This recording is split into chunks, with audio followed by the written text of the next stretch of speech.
అస్మద్గురుభ్యో నమ. శ్రీమతే రామాంగాయ నమ. ఈనాటి మంచి మాట. ఏ మనిషి కూడా పుట్టుకతో శత్రువును మిత్రువును వెంట తెచ్చుకోడు. వారి మాట తీరు ప్రవర్తన బట్టి మంచి చెడు నిర్ణయిస్తుంది. మాట చాలా విలువైనది. ఈ సకల చరాచర జీవరాశులలో ఏ జీవికి కూడా మాట్లాడే శక్తిని పరమాత్మ ప్రసాదించలేదు. కేవలం మనిషికి మాత్రమే మాట్లాడే శక్తిని ఇచ్చాడు ఆ దేవుడు.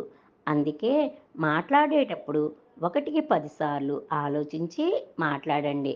మన మాట తీరు ఎదుటివారి కంటిలో నలుసులా, పంటి కింద రాయిలా బాధ పెట్టే విధంగా ఉండకూడదు.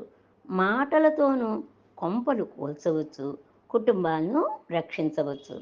శిశిరంలో వసంతాన్ని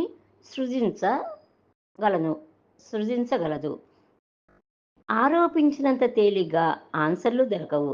విమర్శించినంత తేలిగ్గా వివరణలు రావు. ప్రశ్నించినంత తేలిగ్గా జవాబులు ఉండవు. సమస్య వచ్చినంత తేలిగ్గా పరిష్కారాలు ఉండవు. గాయమైనంత తేలిగ్గా నయం కాదు. దేనికైనా సమయం ఉండాలి, ఇవ్వాలి, ఇచ్చి తీరాలి. ఒకరిని గురించి నీకు చెప్పగానే నమ్మావు అంటే చెప్పినోడు కాదు, అది నిజమని నమ్మిన నీవు పెద్ద తెలివి తక్కువాడివని అర్థం. స్వచ్ఛత లేని స్నేహాలకు, విలువ ఇవ్వని బంధాలకు, అబద్ధాలాడే అనుబంధాలకు మౌనంగా దూరంగా కావటమే చాలా మంచి మార్గం.